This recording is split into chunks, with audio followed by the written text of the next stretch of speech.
करंजिया महाविद्यालय वंदे मातरम 150 वर्ष पूर्ति पालन अवसर में छात्र छात्री द्वारा मानव श्रृंखला 1875 मसीहा नवेम्बर मास 7 तारिख में प्रख्यात कवि तथा उपन्यासकार बंकिम चंद्र चट्टोपाध्याय आनंद मठ नामक उपन्यास संकलन होता।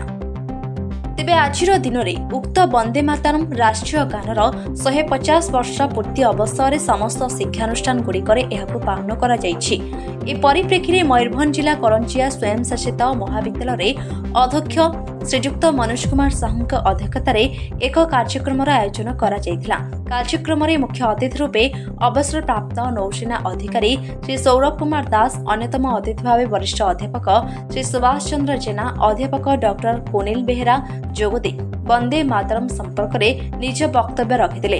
अध्यापक श्री देवेश होता नेतृत्व एवं श्री सिपुन दास परिचालन महाविद्यालय समस्त छात्र छात्री तथा अध्यापक अध्यापिका और कर्मचारी समवेत वंदे मातरम गान करथिले। छात्र छात्री वंदे मातरम एक विशाल मानव श्रृंखला जोग देथिले। कार्यक्रम को अध्यापिका गीतांजलि बिट्टिया, प्रणीता कुंवर, अध्यापक प्रियजित सिन्हा एवं छात्र मोहित दास, गुलशन खाटुआ प्रमुख परिचालन में सहयोग करथिले। शेष में वरिष्ठ प्राध्यापक सुभाष जेना धन्यवाद प्रदान करथिले। मयूरभंज जिला करंजिया दिनेश कुमार का रिपोर्ट एएम मीडिया 24। कार्यक्रम होइतिला सेइतरे मते कॉलेज तरफ डकालरु मते बहुत खुशी होइतिला, जेहेतु मुई कॉलेज रो गुटे भूतपूर्व छात्र और एई कॉलेज रो ही हम कैरियर आरंभ होइतिला। 20 वर्ष मु भारतीय नौसेना रे चाकरी करके आछि।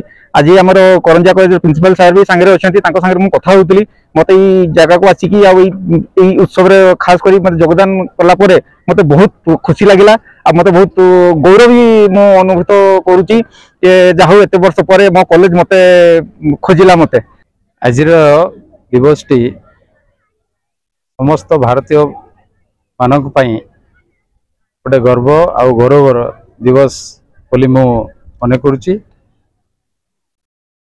भारत स्वाधीनता आंदोलन रे वंदे मातरम रो जो भूमिका ताहा अकलनीय आ अकल्पनीय।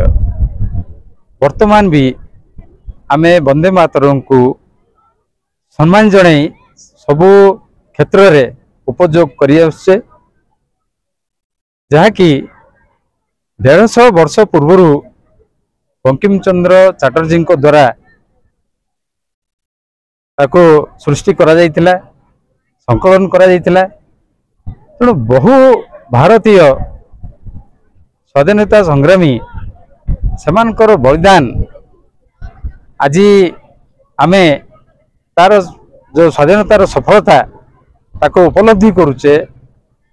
यही स्लोगान रो वंदे मातरम रो स्लोगान रो यथेष्ट गुरुत्व रही एवं यह सदा सर्वदा रहिबो।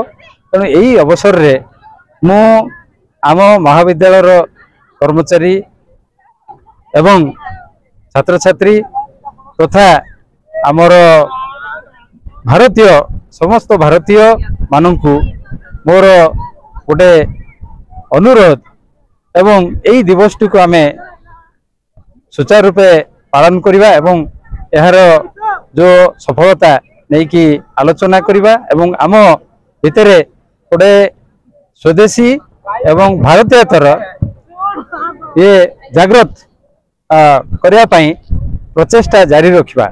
तेणु आज ए कार्यक्रम रे आमे सौरभ बाबू को जड़े एक्स सर्विसमैन हिसाब रे तांकर दीर्घ 25 वर्षर जो नौसेना रे तांकर समय देइचंती, देश पई काम करचंती, सेति पई तांको आमे सम्मानित करिचु। तांकर जो मूल्यवान समय दे से आज एठी हम सहित शामिल हेले, सेति पई मते आमे कृतज्ञता ज्ञापन करछु। हम चैनल सह जोड़ी हेबाको लाइक, शेयर, सब्सक्राइब करंतु।